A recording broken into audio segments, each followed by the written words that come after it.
how to master the jog wheels in DJ Pro. I'm DJ Spiegel Spin, and I'm going to show you how. In this video, I'm going to be focusing on how to master the jog wheel with using just the touchscreen of the iPad. And the reason I'm doing this and not on a controller is because I believe that the future of DJing is going to be on these touchscreen devices instead of making all these different hardware and all these different hardware. You could get one device, like maybe like a bigger iPad, and then when new controllers come out, you just download it. This would be similar to Core Gadget. What this does is it has all Korg's MIDI devices, and then you could go here and you could purchase them, and then you can access the exact same thing but in digital and produce the same thing that you'd be capable of producing if you had this really rare old school MIDI disc. So it's definitely the future. Also, a lot of things with VR and AR is going to be implemented with DJing. So we got to learn the touchscreen, get good at DJing with the touchscreen now, because when it becomes common practice, we will already be good at it. Just like as DJ Pro users, we were the first people to get familiar with DJing with streaming, and everyone thought it wasn't going to catch on, but now it is the norm, and it's on every DJ software. So let's get into the jog wheels. First, open the DJ Pro app. It'll bring you into classic mode, and then these are your jog wheels. Well, they're not actually jog wheels. They are a simulation of a real record deck, like a real turntable, but they behave like 90% the same way a regular jog wheel behaves. If you go into 2-deck mode, you have actual jog wheels, but they're really small. So I'm going to start with classic mode, because this is the mode that you're going to want to use to scratch with. When it comes to DJing and scratching and jog wheel control, the bigger the jog wheel, the more control you have, but the smaller the jog wheel, the less control. It's just range of motion. So doing this motion on this controller is going to make a much louder, a much high-pitched sound, a faster scratch than if you did it on a big, like 12-inch record deck. So in order to access the biggest jog wheels through the app, it's going to be on classic mode.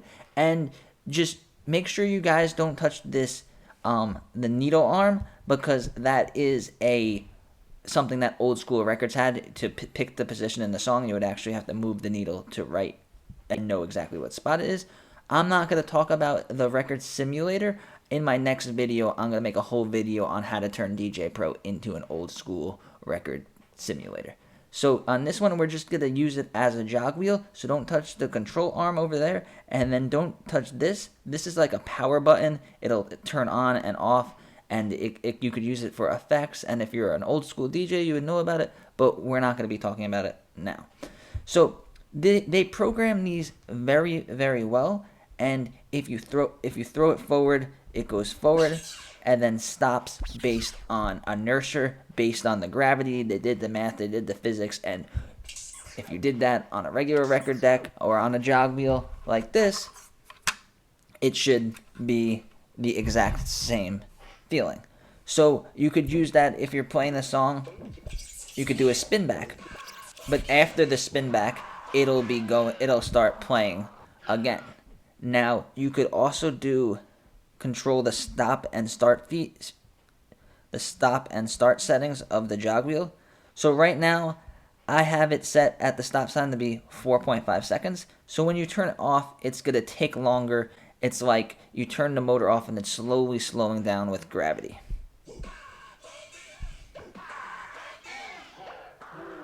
So that's a good way, a transition you could do with that is if you're changing BPMs to a lower BPM, you do that, and then you go into the lower BPM song. So I'm going to change it back, general. I keep it on 0. I like when I press pause or when the song stops that it actually stops. So another thing with the jog wheel is the crossfader is very related to the jog wheel. If you're doing any type of scratching, you're going to be using the crossfader. So if you're scratching with just the touchscreen, it's really hard to get your fingers to snap the jog wheel on and off manually by sliding it like this.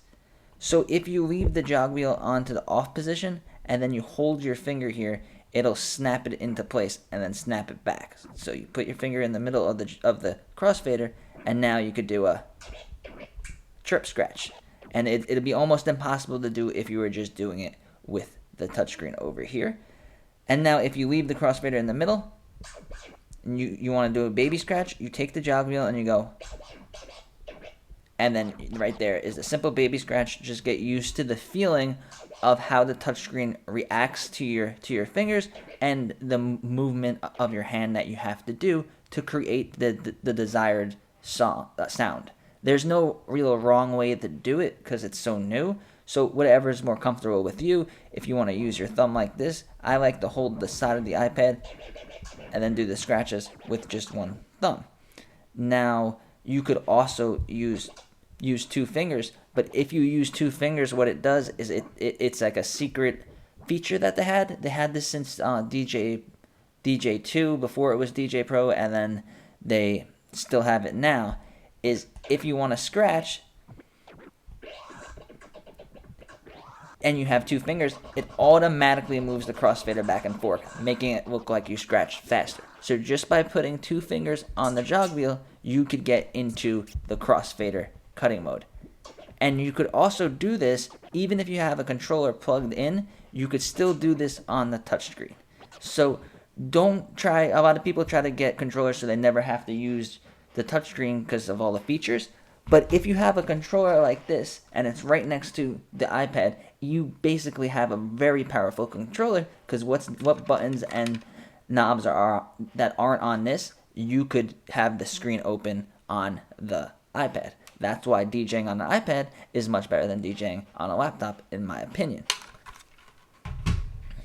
And now, so that is in classic mode. It's what I recommend to DJ. It doesn't give you the best views, and it's not the best menu to DJ with in the app.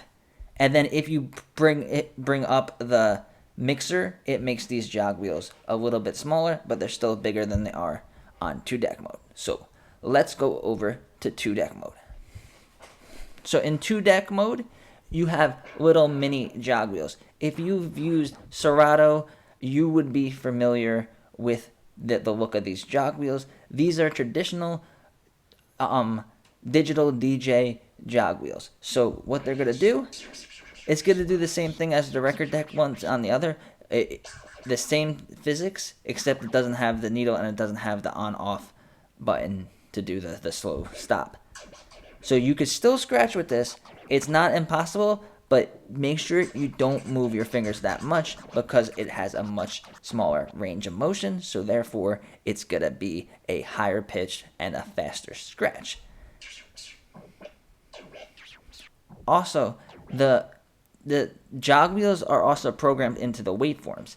So the same way you move the jog wheels on, if you touch the jog wheels, is the same thing that's going to happen if you do it on the waveforms. So if it's easier for you, everybody has different type of fingers, different styles of DJing. If it's easier for you to do your scratching and do your jog wheel stuff with the waveforms, there's no problem with that. And a lot of people think the future of DJing is they're going to get rid of these jog wheels, which they already did on tractor controllers. It didn't really catch on yet, but in the future, it might be the end of these jog wheels altogether, and then you'll just have a touchscreen waveform that you can scratch with and you could do more stuff with than the wheel.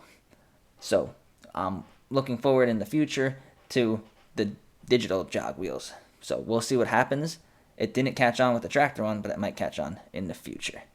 So I hope you guys have more of a grasp on the jog wheel, have more of a grasp on the control and DJing on a touch screen. So thanks for watching. In my next video, I'm going to go over classic mode a little bit more and show you how to turn DJ Pro into a full force digital simulation of a old school traditional turntable and mixer setup. So subscribe to the channel and give this video a like. Thank you. Bye.